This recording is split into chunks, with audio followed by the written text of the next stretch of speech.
So Christopher Nolan recently released a fantastic biopic called Oppenheimer, and it's about J. Robert Oppenheimer, the father of the atomic bomb. And having watched that film, I was pleasantly surprised to see that he once upon a time played Albert Einstein, arguably the most famous scientist that ever lived, right? At a game of chess in 1933, Princeton University, New Jersey. This is a great game, over in 24 moves. Let's check it out. So Einstein kicks off with e4. We get e5, the king's pawn coming forward for Oppenheimer. Einstein develops the knight and attacks the pawn. Oppenheimer defends, and now bishop b5 is played, attacking the knight, which is defending the pawn, and this is called the Ruy Lopez opening, or the Spanish opening, because it's named after a Spanish priest called Ruy Lopez, one of the most famous openings in chess, and Oppenheimer plays the most theoretical response. So he's asking white, do you want to give up your pair of bishops, which is a powerful asset in chess, and then try and win my pawn? And presumably he knew the response here if Einstein had gone for this, which is queen d4, you hit these 2 points, knight and pawn, and after the knight drops back, you recoup your pawn with a better endgame because you've got the bishops. So we didn't see this one played out. Einstein didn't attack the knight, take it off. He retreated his bishop, and Oppenheimer advances a second pawn, kicks the bishop right back, and then carries on his development. Good play so far.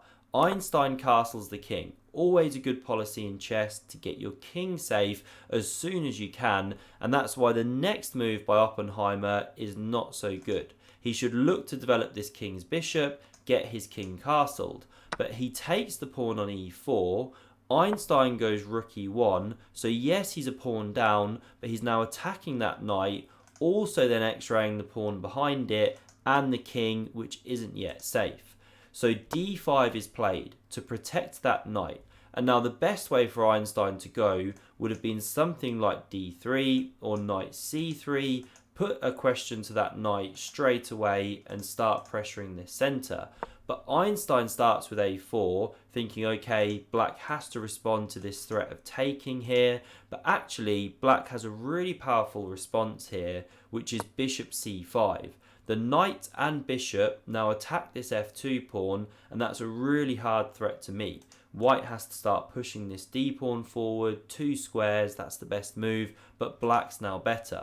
But Oppenheimer misses that move. He responds to Einstein's threat by moving forward with his pawn, and now d3 comes. Drives back the knight. It jumps into c5 to pressure this bishop. But what does Einstein do? Well, he crashes through in the center, recoups his pawn, and there's now a threat to take this knight and open up the rook with check. So you have to deal with this one.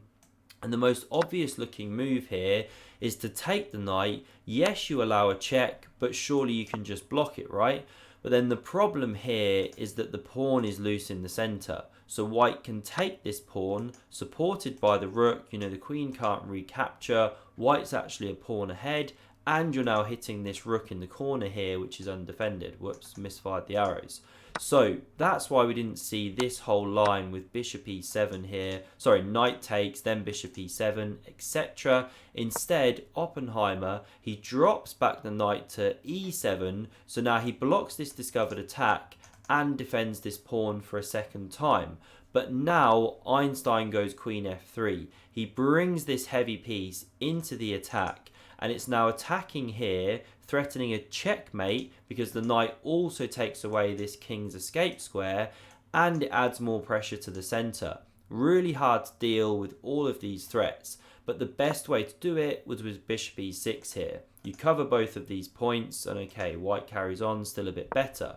But what Oppenheimer does is pawn to f6, and this is a blunder. You can see the eval bar, the evaluation bar on the left there, shoot up because white's got a devastating check here. Can you find the move that just crumbles the black position? So the way to play here is with queen h5 check, using this newly opened diagonal, and the king can't move anywhere, so you have to block that check. If you go with the knight, it's horrendous because this knight takes, and you open up this discovered check, a discovered check from the rook. So now when you block that check or move the king, then the knight can even pick up the rook. It's a huge material advantage for white. So what did black do? Well, blocked with the pawn, but still as a tactic, same kind of theme. Do pause if you want to look for it. And Einstein, he finds it here, clinically crashing through with knight takes on g6. Now the knight can't recapture, it's pinned to the king by the rook, so the pawn has to take back, and now this rook drops in the corner. This is the whole point of the combination. So the knight takes on b3. Einstein recaptures, and now white has a threat here to go bishop h6, converge on this piece with the queen, and then win even more material. So black should go king f7 here, opening up the queen to defend the bishop, plus you unpin the king. You know, that bishop's no longer pinned there. This would have responded to white's threat. But queen d6 was played by Oppenheimer, and this is one of the worst moves on the board, because now when bishop h6 comes, you can't even go king f7, open up the queen to defend because it left that d8 square. So what can you do but run with the king? And this is what we see. So another piece drops off the board. Now bishop b7 played, trying to develop, open up the rook here. So the queen goes to g7, gets out of dodge, gets out of that x-ray. Rook e8 brings the rook to the center, and Einstein carries on his development. Excuse me. Knight d2, we get pawn c5 from Oppenheimer. The second rook comes to the center, pawn a5, and now brilliant attacking move to finish the game with a flurry. Einstein finds the really beautiful knight to c4. So he hits this queen, which is defending this knight, and that's critical. Now that knight was captured, but what if Oppenheimer had moved his queen, retreated it back? Well, then the problem is this knight drops off.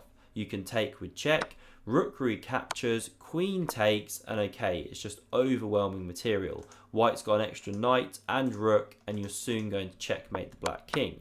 So if we come back here, the queen didn't move, the knight was captured, and now the d-pawn recaptures. Very logical, of course. Open the rooks, open these cannons, blasting down the board, and because the queen is now pinned to the king, it can't move from the attack. So what can you do? You can either wait to be taken, or you can kamikaze down here. The rook recaptures, the king gives ground, and now another piece drops off the board.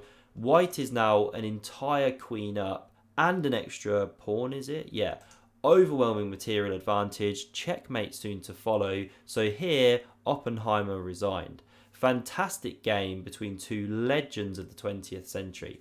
I hope you enjoyed. See another epic game of chess. Do see the video on screen, and thanks very much for watching. See you soon.